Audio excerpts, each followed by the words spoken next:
ಎಲ್ಲರಿಗೂ ನಮಸ್ಕಾರಗಳು. ಆದರ್ಶ ಶಿಕ್ಷಕರ ಪ್ರಬಂಧ. ಈ ಪ್ರಬಂಧ ಇಷ್ಟ ಆಗಿದ್ದಲ್ಲಿ ವಿಡಿಯೋಕ್ಕೆ ಒಂದು ಲೈಕ್ ಮಾಡಿ, ಶೇರ್ ಮಾಡಿ, ಸಬ್ಸ್ಕ್ರೈಬ್ ಮಾಡಿ. ಪೀಠಿಕೆ: ಶಿಕ್ಷಕರೆಂದರೆ ಗುರು ಎನ್ನುವ ಅರ್ಥದಲ್ಲಿ ಬಳಸುತ್ತಿದ್ದೇವೆ. ಶಿಕ್ಷಕರೆಂದರೆ ಗುರು ಎನ್ನುವ ಅರ್ಥದಲ್ಲಿ ಬಳಸುತ್ತಿದ್ದೇವೆ. ಶಿಕ್ಷಕರು ನೀಡುವ ಮಾರ್ಗದರ್ಶನದಂತೆ ವಿದ್ಯಾರ್ಥಿಗಳು ಮುನ್ನಡೆಯುತ್ತಾರೆ. ಶಿಕ್ಷಕರೆಂದರೆ ಗುರು ಎನ್ನುವ ಅರ್ಥದಲ್ಲಿ ಬಳಸುತ್ತಿದ್ದೇವೆ. ಶಿಕ್ಷಕರು ನೀಡುವ ಮಾರ್ಗದರ್ಶನದಂತೆ ವಿದ್ಯಾರ್ಥಿಗಳು ಮುನ್ನಡೆಯುತ್ತಾರೆ. ಆದರ್ಶ ಶಿಕ್ಷಕರು ಸದಾ ಮಕ್ಕಳಿಗಾಗಿ, ಮಕ್ಕಳ ಏಳಿಗೆಗಾಗಿ ಬದುಕುತ್ತಾರೆ. ಆದರ್ಶ ಶಿಕ್ಷಕರು ಮಕ್ಕಳು ಯಾವುದೇ ಪ್ರಶ್ನೆ ಕೇಳಲಿ ಉತ್ತರ ಕೊಡಲು ಮುಂದಾಗುತ್ತಾರೆ. ಶಿಕ್ಷಕರು ವಿದ್ಯಾರ್ಥಿಗಳಿಗೆ ಕೇವಲ ಪಠ್ಯ ಮತ್ತು ಪಠ್ಯೇತರ ಚಟುವಟಿಕೆಗಳಿಗೆ ಮಾರ್ಗದರ್ಶನ ನೀಡುವುದು ಮಾತ್ರವಲ್ಲದೆ ಮಗುವಿನ ಸರ್ವತೋಮುಖ ಬೆಳವಣಿಗೆಗೆ ಕಾರಣರಾಗುತ್ತಾರೆ. ಶಿಕ್ಷಕರು ವಿದ್ಯಾರ್ಥಿಗಳಿಗೆ ಕೇವಲ ಪಠ್ಯ ಮತ್ತು ಪಠ್ಯೇತರ ಚಟುವಟಿಕೆಗಳಿಗೆ ಮಾರ್ಗದರ್ಶನ ನೀಡುವುದು ಮಾತ್ರವಲ್ಲದೆ ಮಗುವಿನ ಸರ್ವೋತ್ತಮ ಬೆಳವಣಿಗೆಗೆ ಕಾರಣರಾಗುತ್ತಾರೆ. ವಿವರಣೆ: ಆದರ್ಶ ಶಿಕ್ಷಕರು ಪ್ರತಿ ಕ್ಷಣ ಮಕ್ಕಳ ಬಗ್ಗೆ ವಿಚಾರ ಮಾಡುತ್ತಾರೆ. ಮಕ್ಕಳ ಅಭಿವೃದ್ಧಿಗಾಗಿ ಅವರು ತಮ್ಮ ಕೆಲಸ ಕಾರ್ಯಗಳನ್ನು ಬಿಟ್ಟು ಮಕ್ಕಳಿಗಾಗಿ ಬದುಕುತ್ತಾರೆ. ಆದರ್ಶ ಶಿಕ್ಷಕರು ಮಕ್ಕಳಿಗೆ ತಮ್ಮ ಎಲ್ಲ ಜ್ಞಾನವನ್ನು ಸಮರ್ಪಕವಾಗಿ ನೀಡುತ್ತಾರೆ.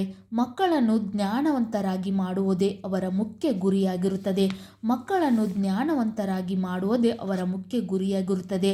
ಆದರ್ಶ ಶಿಕ್ಷಕರು ಮಕ್ಕಳ ಜೊತೆ ತಾವು ಮಕ್ಕಳಂತೆ ವರ್ತನೆ ಮಾಡುತ್ತಾರೆ. ಮಕ್ಕಳ ಜೊತೆ ಸ್ನೇಹಿತರಾಗಿ ಅವರಿಗೆ ತಿಳುವಳಿಕೆ, ಬುದ್ಧಿ ಪ್ರತಿಯೊಂದನ್ನು ಕಲಿಸುತ್ತಾರೆ. ಆದರ್ಶ ಶಿಕ್ಷಕರು ಮಕ್ಕಳ ಜೊತೆ ತಾವು ಮಕ್ಕಳಂತೆ ವರ್ತನೆ ಮಾಡುತ್ತಾರೆ. ಮಕ್ಕಳ ಜೊತೆ ಸ್ನೇಹಿತರಾಗಿ ಅವರ ತಿಳುವಳಿಕೆ, ಬುದ್ಧಿ ಪ್ರತಿಯೊಂದನ್ನು ಕಲಿಸುತ್ತಾರೆ. ಆದರ್ಶ ಶಿಕ್ಷಕರು ಪ್ರತಿಯೊಂದು ಮಗುವಿನ ಮೇಲೆ ಗಮನವಿಟ್ಟಿರುತ್ತಾರೆ. ಮಗುವಿನ ಭವಿಷ್ಯ ರೂಪಿಸುವಲ್ಲಿ ಅವರ ಪಾತ್ರ ತುಂಬ ದೊಡ್ಡದಾಗಿರುತ್ತದೆ. ಆದರ್ಶ ಶಿಕ್ಷಕರು ಪ್ರತಿಯೊಂದು ಮಗುವಿನ ಮೇಲೂ ಗಮನವಿಟ್ಟಿರುತ್ತಾರೆ.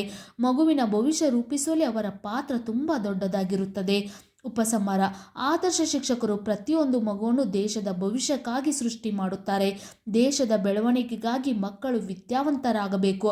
ಆದ್ದರಿಂದ ಪ್ರತಿ ಮಗುವನ್ನು ವಿದ್ಯಾವಂತರಾಗಿ ಆದರ್ಶ ಶಿಕ್ಷಕರು ಮಾಡುತ್ತಾರೆ. ಆದರ್ಶ ಶಿಕ್ಷಕರು ಪ್ರತಿಯೊಂದು ಮಗುವನ್ನು ದೇಶದ ಭವಿಷ್ಯಕ್ಕಾಗಿ ಸೃಷ್ಟಿ ಮಾಡುತ್ತಾರೆ. ದೇಶದ ಬೆಳವಣಿಗೆಗಾಗಿ ಮಕ್ಕಳು ವಿದ್ಯಾವಂತರಾಗಬೇಕು. ಆದ್ದರಿಂದ ಪ್ರತಿ ಮಗುವನ್ನು ವಿದ್ಯಾವಂತರಾಗಿ ಆದರ್ಶ ಶಿಕ್ಷಕರು ಮಾಡುತ್ತಾರೆ. ಆದರ್ಶ ಶಿಕ್ಷಕರಿಗೆ ಉತ್ತಮ ಉದಾಹರಣೆ ಅಂದರೆ ಡಾಕ್ಟರ್ ಸರ್ವಪಲ್ಲಿ ರಾಧಾಕೃಷ್ಣ. ಆದರ್ಶ ಶಿಕ್ಷಕರಿಗೆ ಉತ್ತಮ ಉದಾಹರಣೆ ಎಂದರೆ ಡಾಕ್ಟರ್ ಸರ್ವಪಲ್ಲಿ ರಾಧಾಕೃಷ್ಣ. ಆದರ್ಶ ಶಿಕ್ಷಕರ ಈ ಚಿಕ್ಕ ಪ್ರಬಂಧ ನಿಮಗೂ ಕೂಡ ಇಷ್ಟ ಆಗಿದ್ದಲ್ಲಿ ವಿಡಿಯೋಕ್ಕೆ ಒಂದು ಲೈಕ್ ಮಾಡಿ, ಶೇರ್ ಮಾಡಿ, ಸಬ್ಸ್ಕ್ರೈಬ್ ಮಾಡಿ. ಶಿಕ್ಷಕರೆಂದರೆ ಗುರು ಎನ್ನುವ ಅರ್ಥದಲ್ಲಿ ಬಳಸುತ್ತಿದ್ದೇವೆ. ಶಿಕ್ಷಕರು ನೀಡುವ ಮಾರ್ಗದರ್ಶನದಂತೆ ವಿದ್ಯಾರ್ಥಿಗಳು ಮುನ್ನಡೆಯುತ್ತಾರೆ. ಆದರ್ಶ ಶಿಕ್ಷಕರು ಸದಾ ಮಕ್ಕಳಿಗಾಗಿ, ಮಕ್ಕಳ ಏಳಿಗೆಗಾಗಿ ಬದುಕುತ್ತಾರೆ. ಆದರ್ಶ ಶಿಕ್ಷಕರು ಮಕ್ಕಳು ಯಾವುದೇ ಪ್ರಶ್ನೆ ಕೇಳಲು ಉತ್ತರ ಕೊಡಲು ಮುಂದಾಗುತ್ತಾರೆ. ಶಿಕ್ಷಕರು ವಿದ್ಯಾರ್ಥಿಗಳಿಗೆ ಕೇವಲ ಪಠ್ಯ ಮತ್ತು ಪಠ್ಯೇತರ ಚಟುವಟಿಕೆಗಳಿಗೆ ಮಾರ್ಗದರ್ಶನ ನೀಡುವುದು ಮಾತ್ರವಲ್ಲದೆ ಮಗುವಿನ ಸರ್ವತೋಮ ಬೆಳವಣಿಗೆಗಾಗಿ ಕಾರಣರಾಗುತ್ತಾರೆ. ಆದರ್ಶ ಶಿಕ್ಷಕರು ಸದಾ ಮಕ್ಕಳ ಸರ್ವತೋಮುಖ ಬೆಳವಣಿಗೆಗಾಗಿ ಸದಾ ಶ್ರಮ ವಹಿಸಿ ಕೆಲಸ ಮಾಡುತ್ತಾರೆ. ನಿಮಗೂ ಕೂಡ ಆದರ್ಶ ಶಿಕ್ಷಕರ ಈ ಪ್ರಬಂಧ ಇಷ್ಟ ಆಗಿದ್ದಲ್ಲಿ ವಿಡಿಯೋಕ್ಕೆ ಒಂದು ಲೈಕ್ ಮಾಡಿ, ಶೇರ್ ಮಾಡಿ, ಸಬ್ಸ್ಕ್ರೈಬ್ ಮಾಡಿ. Thank you.